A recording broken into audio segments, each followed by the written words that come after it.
A journey into Nietzsche's philosophy.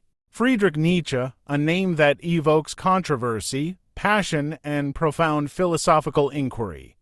A thinker who dared to challenge morality, religion, and the very fabric of Western thought, but who was Nietzsche? What made his ideas so radical, so transformative, that they continue to inspire and provoke debate today? In this video, we'll unravel Nietzsche's philosophy, explore his groundbreaking concepts like the Bermensch, eternal recurrence, and the death of God, and understand how his turbulent life shaped his revolutionary ideas. Let's dive into the extraordinary mind of Friedrich Nietzsche. Friedrich Nietzsche was born on October 15, 1844, in Racken, Prussia, into a deeply religious Lutheran family. His father was a pastor, and Nietzsche seemed destined to follow in his footsteps. However, tragedy struck early. His father passed away when Nietzsche was just 5 years old, followed shortly by his younger brother. These early losses left a profound mark on Nietzsche's outlook on life. Nietzsche showed exceptional academic promise, studying classical philology at the University of Bonn and later Leipzig. There, he encountered the works of Arthur Schopenhauer, whose pessimistic philosophy had a deep influence on Nietzsche. Schopenhauer's view of life as suffering resonated with him, but Nietzsche would later reject this pessimism, developing a philosophy centered on life affirmation. Nietzsche's friendship with composer Richard Wagner was pivotal. Wagner's grand vision of art and mythology initially captivated Nietzsche, inspiring his first major work, The Birth of Tragedy. But as Nietzsche's philosophical ideas matured, he grew disillusioned with Wagner, seeing him as a symbol of the decadent culture Nietzsche sought to overcome. One of Nietzsche's most famous declarations is "God is dead," but what did he mean by this? Nietzsche wasn't celebrating atheism. Instead, he was diagnosing a cultural crisis. For centuries, Western morality had been grounded in Christian values. But with the rise of science and secularism, Nietzsche believed that faith in God had eroded, leaving a void. Without God, how would humanity find meaning? Quote, "God is dead, God remains dead, and we have killed him, the gay science." Nietzsche warned that without a new foundation for values, nihilism and absence of meaning would dominate. This wasn't just a philosophical issue. Nietzsche saw it as a challenge for the survival of Western civilization. At the core of Nietzsche's philosophy is the concept of the will to power.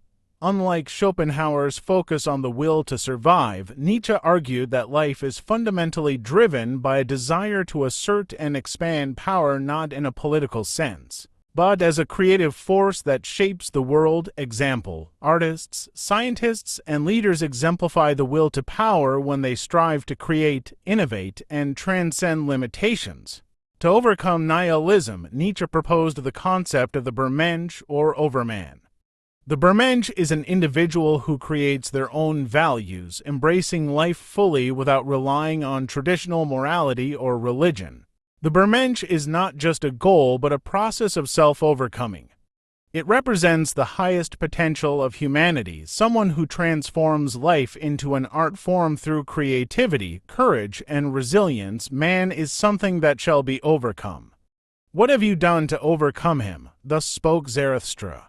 Another profound idea is Nietzsche's concept of eternal recurrence. Imagine if your life repeated infinitely, every joy and every sorrow. Could you embrace this eternal cycle? For Nietzsche, the willingness to say yes to eternal recurrence is the ultimate affirmation of life. Nietzsche critiqued traditional morality, distinguishing between master morality and slave morality. Master morality values strength, creativity, and individuality, while slave morality rooted in resentment celebrates humility, obedience, and self-denial. Nietzsche saw Christianity as an embodiment of slave morality, stifling human potential. Nietzsche was deeply critical of modern society, which he viewed as decadent and conformist.